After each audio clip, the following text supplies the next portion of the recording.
मनानं जिंकलेले असतात ते रणात पराभूतच होऊ शकत नाहीत. रण कुठलंही असो तर जिंकायचं असेल तर मन जिंकणं महत्वाचं. मन विचाराने जिंकता येतं. विचार संस्कारातून येतात. संस्कार प्रबोधनातून घडतात आणि प्रबोधन अशा व्याख्यानमालेतून घडत राहतं. या व्याख्यानमालेच्या संयोजकांचं आपल्या सगळ्यांचं मनपूर्वक कौतुक आणि अभिनंदन यासाठी करतो की आपण मनानं सक्षम असणारी, कुठलंही रण जिंकू पाहणारी नवी पिढी घडवत आहात. हे सगळ्यात महत्वाचं आहे. खरं तर जो रण जिंकतो त्याला मी वीर म्हणतो, पण जो मन जिंकतो त्याला मी महावीर म्हणतो. खऱ्या अर्थानं वर्धमानाने एकही लढाई कधी जिंकली नाही, पण त्यांना महावीर म्हटलं गेलं. याचं कारण त्यांनी मन जिंकलं होतं. अशी मन जिंकणारी पिढी तयार झाली तर रण कुठलंही असो ती जिंकता येतं. ही सगळ्यात मोठी गोष्ट आहे. दक्षिण दिग्विजयाच्या निमित्तानं महाराज आंध्र प्रदेशमध्ये गेले. आंध्रात त्या मुक्कामात महाराजांनी श्री शैल मल्लिकार्जुनचं दर्शन घेतलं. महाराज दर्शन घेऊन बाहेर आले.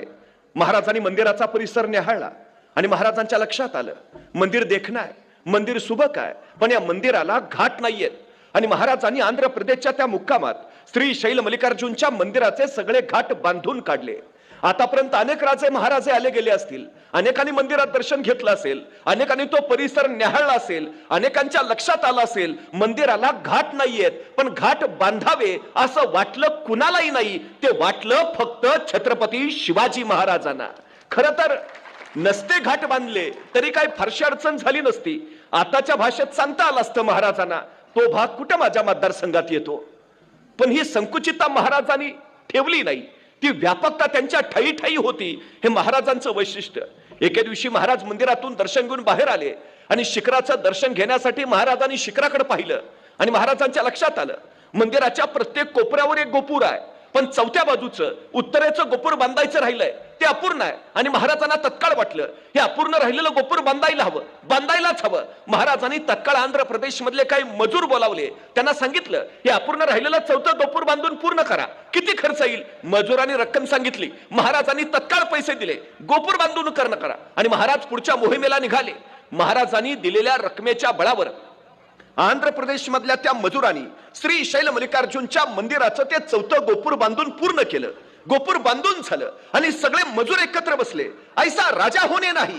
कित्येक आले गेले, कित्येकांनी मंदिर पाहिले, कित्येकांच्या ध्यानी आले. चौथे गोपूर बांधावयाचे राहिले, पण बांधावे असे वाटले कोणालाही नाही. ते वाटले फक्त छत्रपती शिवाजी महाराजांना. ऐसा राजा होणे नाही. बस या राजांचं अस्तित्व इथं राहायला हवं. राजा आपल्या समोर असायला हवेत. राजांकडनं आपल्याला प्रेरणा मिळायला हवी. काय करता येईल?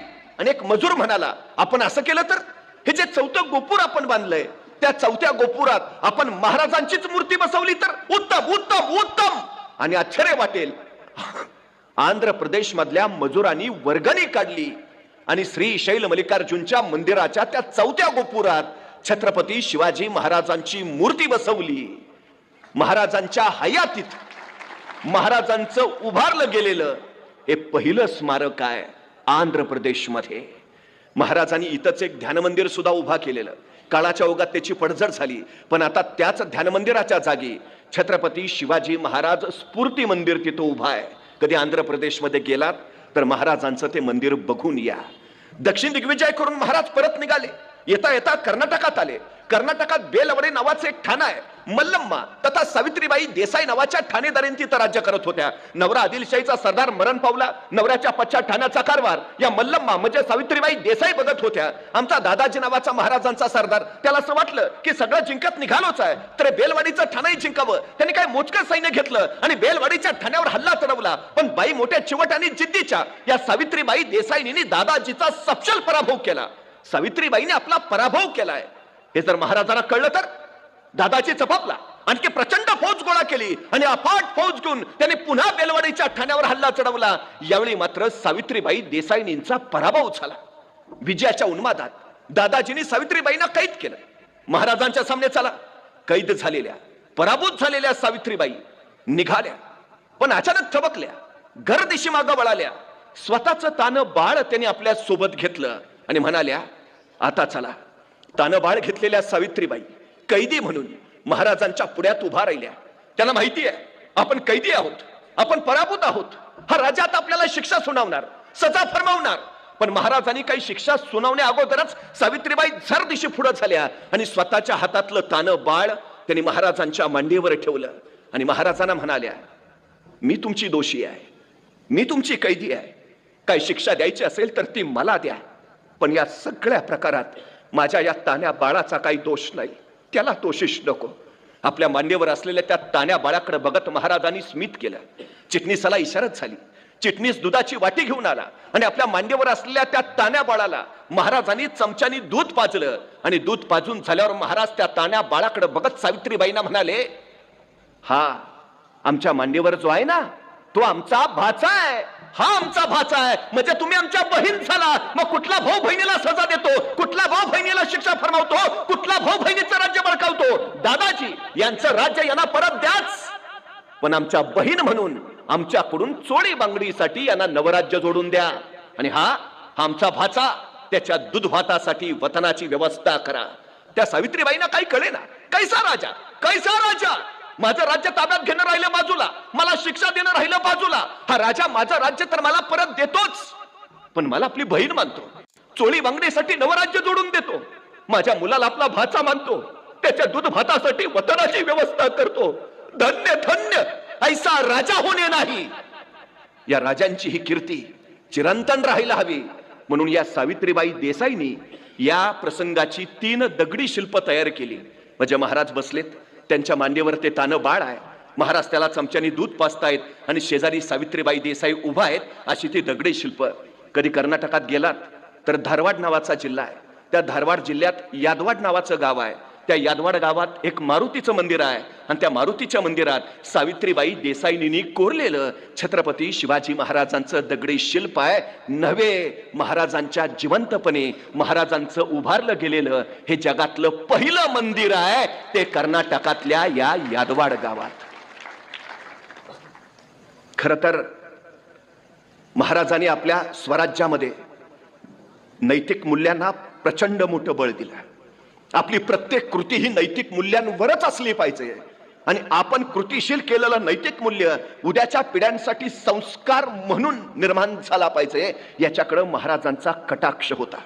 राजकारण हे अर्थकारणावर चालतं, पण महाराजांचं राजकारण हे नैतिक मूल्यांवरच चाललेलं आपल्याला वारंवार दिसतं. ही सगळ्यात आणि सगळ्यात महत्वाची गोष्ट आहे.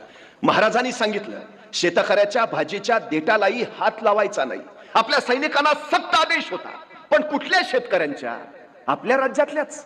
आपल्या राज्यातल्या शेतकऱ्यांच्या भाजीच्या देठाला तर हात लावायचा नाहीच, पण शत्रू राज्यात असाल, शत्रू राज्यातल्या शेतकऱ्यांच्या भाजीच्या देठालाही हात लावायचा नाही. फक्त आपल्याच नव्हे, शत्रू राज्यातल्या शेतकऱ्यांची काळजी घेणारा हा पहिला राजा आहे. महाराजांनी दुसरा सक्त नियम बनवला, बाई माणसास धक्का लागता कामा नये. आपल्या राज्यातल्या, शत्रू राज्यात असाल, शत्रू राज्यातल्या बाई माणसाला सुद्धा धक्का लावायचा नाही. सक्त आदेश आहे. आणखी एक नियम महाराजांनी सांगितला, मंदिर, मस्जिद, चर्च हात लावायचा नाही. आपल्याच नव्हे, शत्रूच्या राज्यात असलात तरी. महाराजांचं राजकारण हे अशा नैतिक मूल्यांवर, म्हणून आपलेच नव्हे तर शत्रूही महाराजांचा गौरव करतात, महाराजांची स्मारक मंदिर उभा करतात. जगाच्या पाठीवर सगळ्यात जास्त स्मारक जर कुणाची असतील तर ती आहेत फक्त छत्रपती शिवाजी महाराजांची. माणूस गेल्यानंतर त्यांचे पुतळे स्मारक होणं स्वाभाविक आहे, पण एखाद्या माणसाच्या हयातीतच त्यांच्या कर्तृत्वाची स्मारक उभारत असतील तर ते केवढं मोठं कार्य आहे, किती अफाट. खरं तर 350 वर्षापूर्वी महाराजांनी राज्य उभा केलं, पण राज्य उभा करतानाच महाराजांनी पहिला विचार केला, एक, राज्य उभा करणं सोपं आहे, पण उभारलेलं राज्य टिकवणं ते कठीण, पण तितकंच महत्वाचं. या भूमीत राज्य नव्हती असं नाही, देवगिरीचं साम्राज्य होतं, विजयी नगरचं राज्य होतं उद्ध्वस्तच. आपण हे राज्य उभा करून कदाचित हे नाही, हे स्वराज्य चिरंतन राहिलं पाहिजे. पण महाराजांनी पहिला विचार जो केला, या स्वराज्याला धोका कुठून, महाराष्ट्राला धोका कुठून? आणि महाराजांच्या लक्षात आलं, महाराष्ट्राला धोका जमिनीवरनं नाही, महाराष्ट्राला धोका समुद्रावरनं आहे. आणि सम्राट चंद्रगुप्तानंतर हिंदुस्थानात स्वतःचं आरमार उभा करणारा पहिला राजा म्हणून मला छत्रपती शिवाजी महाराजांचं नाव घ्यावं लागतं. पहिलं आरमार उभारणं सगळ्यात महत्वाचं. आता आरमार उभा करायचं. महाराजांच्या पूर्वी समुद्रात जर आपली नौका न्यायची म्हटली तर पोर्तुगीजांचा परवाना आवश्यक असायचा. राज्य आपलं, देश आपला, पण समुद्र आपला नव्हता. महाराजांनी सांगितलं देश आमचा ना, समुद्रही आमचाच असेल. बेपना हुकूमत पैदा केली दर्यावर. पण आरमार म्हणल्यावर जहाज आली, तोफा आल्या. हे कुठून निर्माण करायचं? तत्कालीन काळात जहाज इंग्रजांकडनं घ्यावी लागायची, दारू गोळा पोर्तुगीजांकडनं आणावा लागायचा, तोफा डचांकडनं घ्याव्या लागायच्या. ते देतही होते, ते व्यापारीच. पण महाराजांनी विचार केला, इंग्रज आज जहाज देत आहेत, पोर्तुगीज आज तोफा देत आहेत, डच आज दोरगोळा देत आहेत, पण उद्या हे देणं यांनी बंदच केलं तर. आणि महाराजांच्या लक्षात आलं, जी माणसं दुसऱ्याच्या खांद्यावर उभा असतात ती केव्हाही ढासळतात. जी माणसं स्वतःच्या पायावर उभा असतात त्यांना कोसळण्याचा धोका नसतो. स्वराज्य स्वतःच्या पायावर उभा राहिलं पाहिजे. आणि महाराजांनी पहिली गोष्ट केली, रत्नागिरी जिल्ह्यातल्या विजयदुर्गला महाराजांनी जहाज बांधणीचा कारखाना काढला. मुंबई जवळच्या कात्रजला आरमाराची गोदी उभारली. पुणे जिल्ह्यातल्या मावळला आशिया खंडातला सगळ्यात मोठा तोफा ओतायचा कारखाना सुरू झाला. स्वराज्यासाठी जे आवश्यक ते इथंच तयार झालं पाहिजे. राज्य स्वयंभू आणि स्वयंपूर्णच असली पाहिजे. सगळ्यात महत्वाची गोष्ट उद्योगशीलता आणि उद्यमशीलता, हे दोन अलौकिक गुण जर महाराष्ट्राला कुणी दिले असतील तर ते दिलेत छत्रपती शिवाजी महाराजांनी. जहाज तयार झाले, जहाज दर्यावर तरंगू लागली. पण एखाद्या जहाजामध्ये एखाद्या जर तोफ ठेवली तर त्या तोफेच्या ओझ्याने जहाज डचमळायचं, सबब नेम चुकायचा, तोफेचा गोळा पुढे सुटला, दाब मागं पडला की जहाज पाण्यात बुडायचं. महाराजांनी हे सगळं बघितलं आणि महाराजांच्या लक्षात आलं काहीतरी केलं पाहिजे, काहीतरी केलं पाहिजे. आणि एके दिवशी महाराज विचार करून कल्याणच्या कारखान्यात पोहोचले. आपल्या सगळ्या कामगारांना गोळा केलं. मी सांगतो तसं जहाज तयार करा, मी सांगतो तसं. आणि महाराजांनी सांगितलं असं असं असं, आणि तसं तसं जहाज तयार झालं. तत्कालीन काळात पाण्यावर अत्यंत जलद गतीनं पडणार, किती ओझं ठेवलं तरी न डचमळणार, तोफेचा गोळा पुढे सुटला, दाब मागा पडला तरी पाण्यात न बुडणार, असं विलक्षण जहाज महाराजांनी निर्माण केलं. ज्या इंग्रजांकडनं जहाज विकत घ्यावी लागायची त्या इंग्रजांनी महाराजांना पत्र पाठवलं, तुम्ही तयार केलेलं जहाज आम्हाला विकत देता का? महाराजांनी त्या जहाजाचं नाव ठेवलं संगमरी जहाज तथा संगमेश्वरी जहाज. ही महाराजांची निर्मिती आहे. महाराजांची 350 वर्षापूर्वी महाराज उद्यमशीलतेच्या दृष्टिकोनातून महाराष्ट्राला पुढे नेत आहेत. सगळ्यात महत्वाचं आज वाईट एवढं वाटतं की एकेकाळी महाराष्ट्रात इंग्रजांनी मागणी करावी, विकत मागाव्यात अशा नौका तयार होत होत्या. आजही आम्हाला नौका वहन करणारी जहाजं परदेशातून घ्यावी लागतात. राफेल सारखी विमानं आम्हाला परदेशातून मागवावी लागतात. ही आमची सगळ्यात मोठी अडचण आहे. ज्या महाराजांनी आम्हाला सगळ्या बाबतीत स्वयंपूर्ण असलं पाहिजे हा संदेश दिला, त्या देशात आजही आम्हाला विकतची शस्त्रास्त्र घ्यावी लागतात. ही शोकांतिका. याचं कारण काय? काय नाही आमच्यात? सगळ्यात महत्वाची गोष्ट आहे काय नाही. जंजिरा घ्यायचा प्रयत्न बऱ्याच वेळा महाराजांनी केला, अपयशी ठरला. अखेर जंजिराच्या बरोबर दुसरी लंका उभारावी म्हणून महाराजांनी दर्यातच दुसरा दुर्ग उभारायला सुरुवात केली, सिंधुदुर्ग. बेपना हुकूमत तयार झाली पाहिजे दर्यावर. सिंधुदुर्गाचं बांधकाम पूर्ण झालं आणि महाराज पाहणी करायला दुर्गावर आले. बांधकाम पाहता पाहता महाराजांचा उजवा पाय तिथल्या ओल्या चुनाव्याच्या गलाव्यात पडला आणि पायाचा ठसा म्हटला, पाय झटक्यात मागे कर.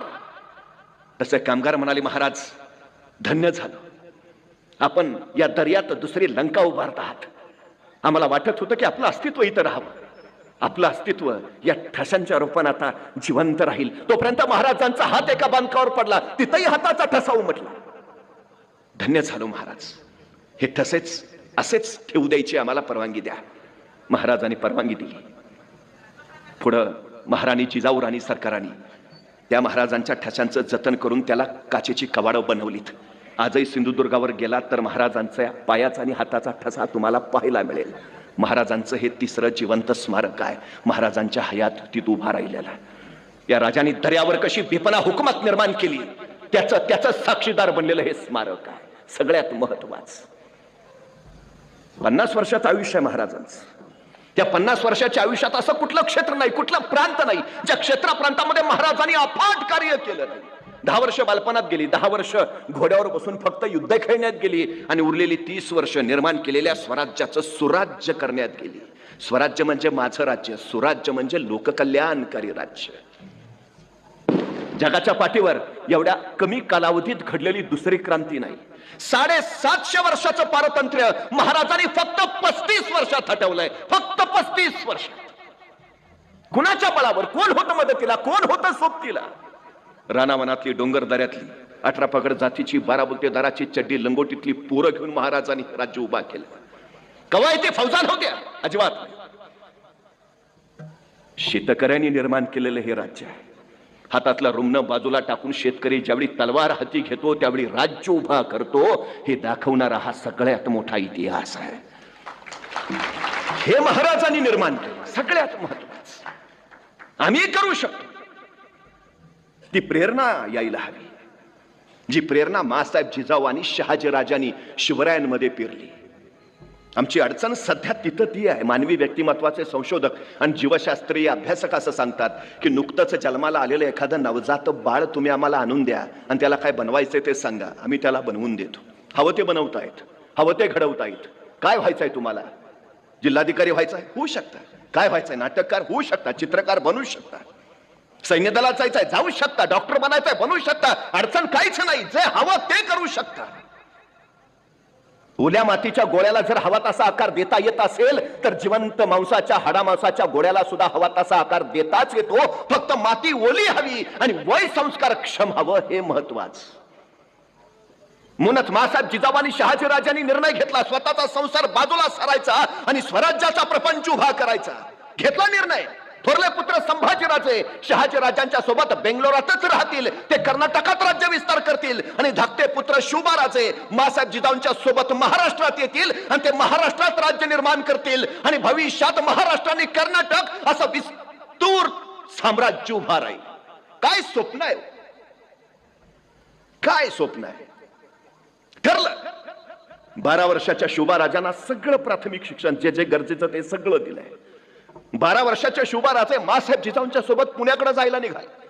आता एका पित्यानं काय द्यावं आपल्या या पुत्राला? आमचा मुलगा कुठे निघाला तर आम्ही काय देतो? डबा घेतलास का? कपडे भरलेत का? आई सांगते एसटीत बसताना मधल्याच सीटवर बस.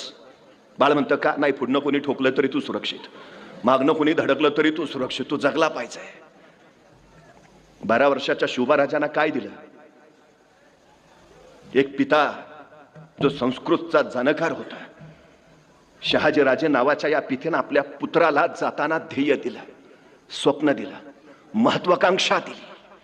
शहाजीराजांनी स्वतः तयार केलेली मुद्रा शिवबाराजांकडे दिली. काय होता त्यात? प्रतिपच्छ चंद्र लेखे वर्धिष्णू विश्ववंदिता शहसुनो शिवजातस् मुद्रा भद्राय राजते. एक पिता काय सांगतोय पुत्राला?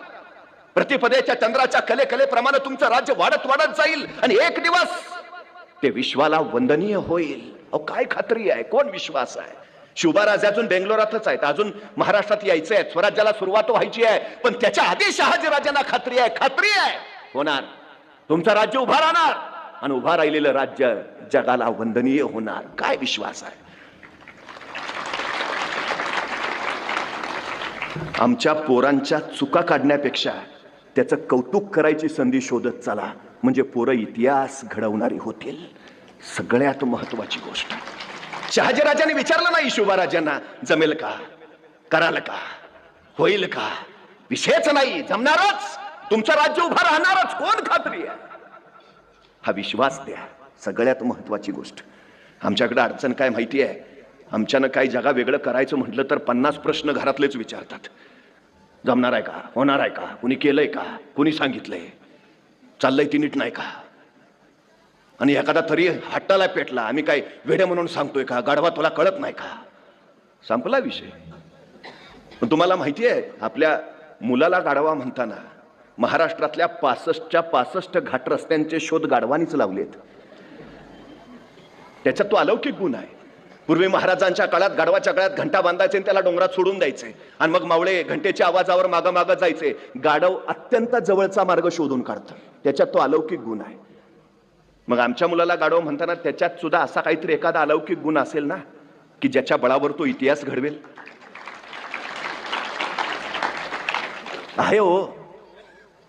प्रेरणा महत्वाची आहे, प्रोत्साहन महत्वाचं आहे, कौतुक महत्वाचं आहे जे शहाजीराजांनी केलं. आणखी काय दिलं शिवबाराजेंना? छोटं मंत्रिमंडळ दिलं. उद्या तुम्हाला तुमचं असं स्वतःचं मंत्रिमंडळ उभा करायचं आहे. कोण खात्री आहे? आणखी काय दिलं?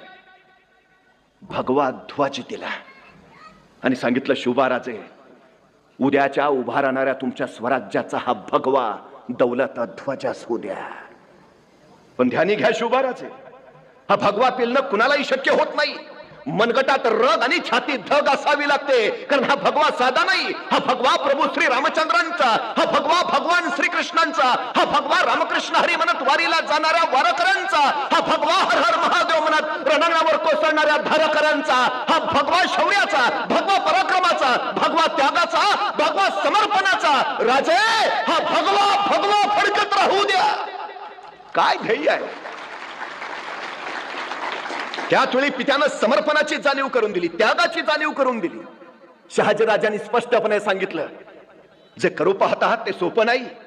शौर्य गाजवावं लागेल, पराक्रम दाखवावा लागेल, त्याग करावा लागेल, समर्पण द्यावं लागेल, तेव्हा हे सारं सिद्धीस जाईल. आमच्या पोरांना सांगावं, कुठल्याही क्षेत्रात असू देतो, त्या क्षेत्रात शौर्य गाजवावं लागेल, पराक्रम दाखवावा लागेल, स्वतःला विसरून स्वतःचं मी पण त्यागून झोकून द्यावं लागेल, समर्पण करावं लागेल, तेव्हा विश्व उभा राहील. केवढा मोठा संस्कार केलाय शहाजीराजाने. ते घेऊन आलेत शहाजीराजे. सगळ्यात महत्वाचं काही नाही सोबत. ज्या पुण्यात आले तिथं तरी काय, गाढवाचा नांगर फिरवलेला, सगळी भूमी उजाड केलेली, अशा ठिकाणी आल्यात. राज्य करायचंय, जहागिरी चालवायची आहे, काही नाही. पण असं म्हटलं का महाराज आता काहीच नाही, कसं काय करायचं? सैन्य होतं महाराजांकडं, शस्त्र होती, तोफा होत्या, काय काय होतं? काय काही नाही. तरी शून्यातनं विश्व उभा केलं महाराजांनी. सगळ्यात महत्वाची गोष्ट आहे, हाताशी काही नसताना राज्य उभा करणारे राजे म्हणून आम्ही महाराजांचा उल्लेख करतो. आमच्याकडे मात्र सगळं रेडीमेड तयार आहे, तरी आमच्या हातनं काही होत नाही.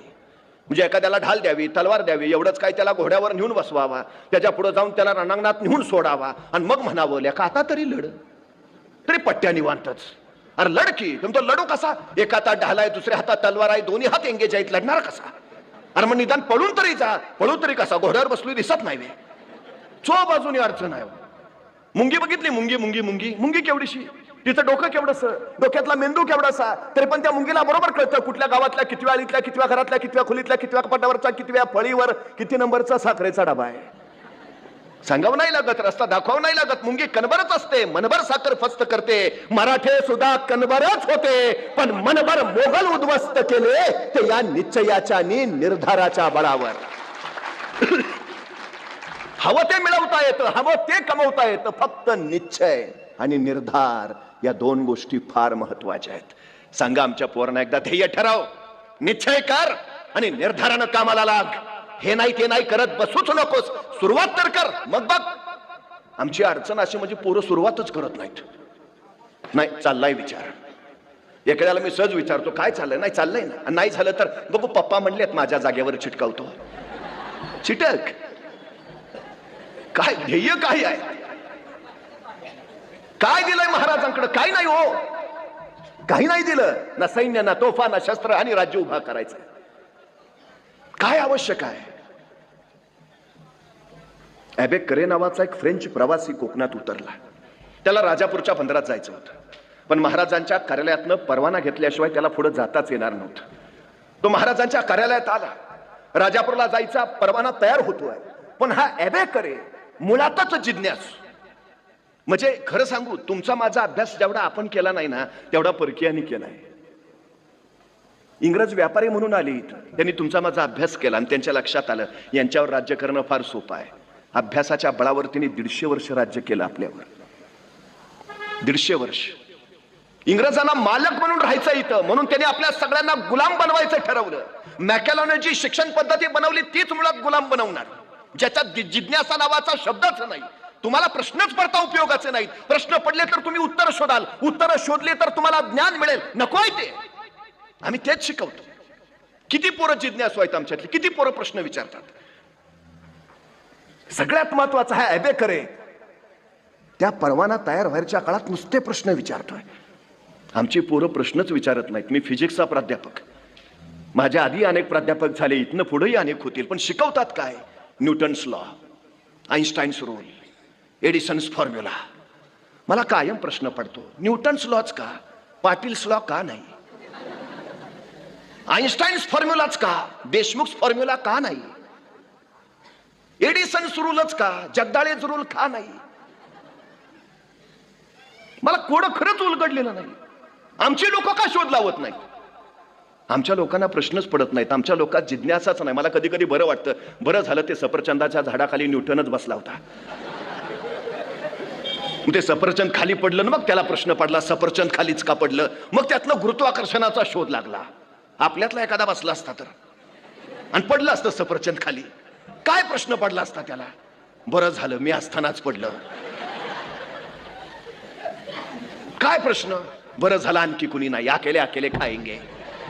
आणि जर एखाद्याला पडलाच असता प्रश्न की सफरचंद खाली का पडलं, आणि त्यानं विचारलं आपल्या वडिलांना, बाबा सफरचंद खाली का पडलं? बाबा म्हणणार, खा ना मुकाट्यानं, का डोक्याला ताप देतो? हाय ते व्याप कमी आहेत का? संपला आमचा न्यूटन सफरचंदाच्या झाडाखालीच. का घडत नाहीत पोरं, का मोठी होत नाहीत? ही जिज्ञासा आहे का आमच्यात? हा हॅबेकर महाराजांच्या करल्यात पहिला प्रश्न विचारतोय, हे जे तुमच्या महाराजांचं सगळं चाललंय, तुमच्या महाराजांचं ध्येय काय? तुमच्या महाराजांची महत्वाकांक्षा काय? तुमच्या महाराजांचं स्वप्न काय? आणि महाराजांच्या कार्यालयातला तो अधिकारी सांगतोय, आमच्या महाराजांचं ध्येय, आमच्या महाराजांचं स्वप्न, आमच्या महाराजांची महत्वाकांक्षा अहद तंजावर पासून तहद पेशावर पर्यंत आणि सिंधू नदी पासून बंगालच्या उपसागरापर्यंत अखंड साम्राज्य उभं करायचं आणि त्या साम्राज्यावर भगवा डौलानं फडकावत ठेवायचा, हे माझ्या राजांचं ध्येय आहे. ठरलंय हो ध्येय. अहद तंजावर ते तहद पेशावर, सिंधू नदी पासून बंगालचा उपसागर, अखंड साम्राज्य उभा करायचं. हे फक्त महाराजांचं नव्हे, त्या महाराजांच्या कार्यालयात काम करणाऱ्या अधिकाऱ्याचं सुद्धा स्वप्न झालंय. त्यालाही माहिती आहे ते हे ध्येय आणि त्याचा पाठलाग सगळ्यात महत्वाचं. हॅबेकरनं दुसरा प्रश्न विचारला, तुमच्या महाराजांचं ध्येय एवढं प्रचंड आहे, मला कौतुक याचं आहे की तुमच्या महाराजांचं सैन्य कमी, तुमच्या महाराजांची शस्त्र कमी, तुमच्या महाराजांकडे सामर्थ्य कमी, पण तरी तुमचे महाराज प्रत्येक लढाईत यशस्वी होत आहेत. तुमच्या महाराजांच्या यशाचं कारण काय? तसा महाराजांच्या कार्यालयात तो अधिकारी म्हणाला, इथले नद्या, डोंगर, नाले, रस्ते, घाट रस्ते महाराजांना सगळं नजरेत साठवल्यासारखं आहे. अभ्यास हे आमच्या महाराजांच्या यशाचं कारण आहे. कशाच्या बळावर जिंकले महाराज? अभ्यास. आमची पोरं अपयशी का होतात? विना अभ्यास. साधं सोपं गणित आहे. आमच्या गावातली 4 पोरं परवा एकत्र आली, म्हणली नोकऱ्या तर नाहीत, काहीतरी उद्योग करूया. मग झालं संशोधन सुरू, कुठला उद्योग करायचा. बराच वेळ खल केल्यावर त्यांच्या लक्षात आलं, आपलं गाव जरा आत आहे, एसटी स्टँड बाहेर आहे, एसट्या बाहेरच थांबतात, माणसं तिथंच उतरतात आणि 2 किलोमीटर चालत गावात येतात. लोकांना प्रचंड त्रास होतो. आपण जर रिक्षा घेतली, व्यवसाय जोरात चालेल. एसटीतनं उतरणारा माणूस रिक्षातून लगेच गावात, व्यवसायात चालेल. ठरलं, चौघांनी लगेच पैसे काढले, चौघात मिळून रिक्षा घेतली, नवी कोरी रिक्षा लगेच स्टँडवर लावली, रिक्षा स्टँडवर लावली आणि चौघातले 3 रिक्षात मागं बसले, चौथा पुढे बसला. एसटी आली, माणसं उतरली, रिक्षा बघून हरकली, धावत धावत रिक्षात बसायला आली, वाकून बघितलं, म्हणली रिक्षा फुल, चलो पैदल. 6 महिने झालं यांचा व्यवसायच होईना. 6 महिन्यांनी परत एकत्र आले, म्हणले या व्यवसायात काही दम नाही, दुसरा करूया. म्हणले कुठला करायचा? बराच विचार केला, नंतर लक्षात आलं, आपल्या गावात गाड्या भरपूर आल्यात, पण गाडी पंक्चर झाली तर पंक्चर काढायचं दुकान नाही, पंक्चर काढायचं दुकान टाकू, जोरात चालणार. परत चौघांनी पैसे काढले, पंक्चर काढायचं दुकान टाकलं, पण पंक्चर काढायचं दुकान टाकून 6 महिने झाले तरी ह्यांच्या दुकानात एकही गाडी पंक्चर काढायला आली नाही. का? ह्यांनी पंक्चर काढायचं दुकान 4थ्या मजल्यावर टाकलं होतं. काय करताय? कुठं करताय? कधी करताय? कसं करताय? या प्रश्नाची उत्तरं शोधणं, याचा अर्थ अभ्यास करणं. कुठल्या क्षेत्रात आहात त्या क्षेत्राचा सखोल आणि खोलवर अभ्यास हे तुमच्या यशाचं सगळ्यात महत्वाचं कारण. महाराज यशस्वी का झाले? अभ्यास, विलक्षण अभ्यास. सुरतेवर छापा मारला महाराजांनी, इंग्रजांच्या वखारीवर धड पडली. आता इंग्रजांच्या वखारीत काय? सोनं, नाणं, हिरेमोती, माणकं. पण महाराजांचं लक्ष तिकडं नाही. महाराज जिज्ञासू, त्यांची जिज्ञासू नजर फिरफिरत राहिली. काहीतरी आहे, हे इंग्रज सुधारलेले, पुढारलेले, शिक्षित, इथं काहीतरी असेल. आणि नेमकं सापडले एका कोपऱ्यात एक कसलं तरी यंत्र महाराजांना सापडलं. महाराजांनी उचललं, सोबत आणलं. आता यंत्र उचलून आणलं खरं, पण यंत्र कशाचं आहे तेच माहित नाही. जिज्ञासा किती आहे बघा. महाराजांनी परत इंग्रजांना पत्र पाठवलं, ते परवा छापा मारलेला, आणलंय तुमचं यंत्र उचलून, पण ते कशाचं आहे सांगता का? नाही सांगितलं इंग्रजांनी, नाही सांगितलं. महाराजांनी स्वतः शोध घेतला, हे यंत्र कशाचं कशाचं, आणि महाराजांना कळालं हे छपाई करायचं यंत्र आहे. उत्तम उत्तम उत्तम. छपाई करता येईल, ग्रंथ छापता येतील, ज्ञान प्रवाहित करता येईल, अभ्यास व्हायला हवा, ज्ञान झिरपायला हवं, ग्रंथ हवेत, हे छपाई यंत्र चालू झालं पाहिजे, चालूच झालं पाहिजे. महाराजांनी पुन्हा इंग्रजांना पत्र पाठवलं. ते छपाई यंत्र चालवणारा कोणी माणूस पाठवता का? नाही पाठवला इंग्रजांनी. जेवढा काळ महाराज सुरतमध्ये होते तेवढा काळ त्यांनी ते यंत्र चालू करायचा प्रयत्न केला, झालं नाही. शेवटी महाराज सुरतवरनं निघाले. निघताना महाराजांनी ते छपाई यंत्र सुरतेच्या भीमजी पारेख नावाच्या माणसाला दिले आणि सांगितलं छपाई यंत्र सुरू करा, छपाई कला सुरू करा. महाराज पुढे महाराष्ट्रात आले, पण महाराजांनी दिलेलं ते यंत्र भीमजी पारेखनी चालू केलं आणि हिंदुस्थानातला पहिला छापखाना सुरतमध्ये सुरू झाला, ज्याचं नाव होतं श्री शिवाजी छापखाना. म्हणजे हिंदुस्थानच्या छपाई कलेचे जनक म्हणून सुद्धा आम्हाला महाराजांकडे बघावं लागतं. 350 वर्षापूर्वी महाराजांचा काळ किती धामधुमीचा आहे, पण या धामधुमीच्या काळात सुद्धा महाराजांनी किती ग्रंथ तयार करून घेतले असतील. संकर्षण सकळकडे नावाचा लेखक त्यांच्या पत्री आहे, पंडित आहे. त्याला सांगितलं ग्रंथ लिही. गनिमी काव्याच्या युद्धतंत्रावर महाराजांनी त्याच्याकडनं ग्रंथ लिहून घेतलाय. महाराजांनी चरित्र स्वराज्याचं या संकर्षण सकळकडेकडनं लिहून घेतलंय. त्याच्याही पेक्षा अमात्य बोलू रघुनाथ पंडितम करुची राजव्यवहार कोशम, मराठीतला पहिला शब्दकोश आहे हा राजव्यवहार कोश, महाराजांनी तयार करून घेतलाय. रयतेच्याच भाषेत कारभार चालला पाहिजे. सगळ्यात महत्वाचा ग्रंथ, सगळ्यात बाळकृष्ण ज्योतिषी संगमेश्वर यांच्याकडनं खगोलशास्त्रावर ग्रंथ निर्माण करून घेतलाय महाराजांनी. गोविंद भट्ट बर्वे राज्याभिषेक प्रयोग नावाचा ग्रंथ लिहून घेतला. गागा भट्ट आलेत राज्याभिषेकाच्या वेळी. महाराज त्यांना म्हणाले, गागा भट्टजी, आद्य शंकराचार्य, कुमारिल भट्ट आणि मंडन मिश्र यांचा अद्वैतावर जो वादविवाद झालाय तो ग्रंथरूपाने लिहा. म्हणजे महाराजांना आद्य शंकराचार्य माहिती आहेत, कुमारिल भट्ट माहिती आहेत, मंडन मिश्र माहिती आहेत. कशावर वाद झाला ते माहिती आहे, अद्वैतवाद. सगळे समान, सगळे एक, एकत्व, अद्वैत लोकांपुढे येऊ द्या. गागा भट्टची लिहा. शिवार कोद आहे, समय नाही. हे ग्रंथ गागा भट्टांनी महाराजांच्या सांगण्यावरनं लिहून घेतलेत. केवढी ग्रंथ संपदा महाराजांनी निर्माण केली. स्वतः महाराजांना संस्कृत येत आहे, महाराजांनी लिहिलेले अभंग उपलब्ध आहेत. महाराजांनी उमाजी पंडितांना स्वतःच्या मुलाला म्हणजे संभाजी राजांना संस्कृत शिकवण्यासाठी ठेवलंय. संभाजी महाराजांना 16 भाषा येत आहेत. मराठी येते, हिंदी येते, उर्दू येते, कन्नड येते, तामिळ येते, हिब्रू येते, पाली येते, संस्कृत येते. एवढंच नाही, राज्याभिषेकाच्या वेळी हेनरी एक्झोंडेन उपस्थित होता, तो लिहितोय, या छोट्या युवराजांनी म्हणजे संभाजी राजांनी माझ्याशी इंग्रजीतून संवाद साधला. संभाजी राजांना इंग्रजी येतंय. 350 वर्षापूर्वी अभ्यास का महत्वाचा? महाराज असं म्हणाले का? नाहीतर काय आता संभाजी महाराजांना युद्धच करायचं आहे, कशाला इंग्रजी आलं पाहिजे? नाही, येतंय, संस्कृत येतंय. काव्यग्रंथ लिहिलेत संभाजी महाराजांनी संस्कृत मधून 2, पाली भाषेतून, प्राकृतातून. अभ्यास का महत्वाचा? कुठलाही क्षेत्र असा, कुठलाही प्रांत असा, यश मिळवायचं तर अभ्यास महत्वाचा आहे. महाराजांनी ते केलं. म्हणजे 1645 पासून 1700 सालापर्यंत महाराष्ट्रात जेवढी ग्रंथसंपदा झाली, तिथून 1700 सालापासून 1818 पर्यंत किती ग्रंथ निर्माण झाले महाराष्ट्रात? एकही नाही, एकही नाही. महाराजांनी महाराष्ट्राचं सांस्कृतिक विश्व समृद्ध केलं. कारण यशाचा सगळ्यात मोठा पाया कुठं आहे तर अभ्यासात आहे. महाराज हे सांगतायत, आमच्या पोरांच्या जिज्ञासा जिवंत ठेवा, कुतूहल त्याच्यात निर्माण होऊ द्या. आमची जी पोरं अलीकडे कारण सांगतायत ना, हा अरे काय काय करत नाही, नाही आम्ही गरीब आहे ना. चांगलं आहे ना, मग गरीब आहे ना, अरे ही तुम्हाला श्रीमंत व्हायला मिळालेली सर्वोत्तम संधी आहे. काय काय सांगतात, नाही जरा बुद्धी कमी आहे, उत्तम. बुद्धी कमी आहे ना, उत्तम. विद्वान व्हायला तुला मिळालेली ही सर्वोत्तम संधी आहे. अरे स्वतःच्या कमतरताना बलस्थान बनवा आणि कामाला लागा ना. थांबता कसले, कारण कसले सांगता? काय होतं महाराजांकडे? काय नाही. 1645 ला महाराजांनी बेवसाऊ राजगड घेतला. बेवसाऊ होता, काहीच नव्हतं. म्हणजे राजगड घेतला तर तो बांधायला हवा. बांधायचा म्हणजे पैसे हवेत. होते का महाराजांकडे? नव्हते. मग महाराज असं म्हटले का, नाही घेतला असता राजगड, पण जरा फंड्स वगैरे नाहीत ना, आल्यावर बघू. मग नाही, आल्यावर बघू नाही, मी घेतो, पुढचं पुढं बघू. महाराजांनी 1645लाच राजगड घेतला.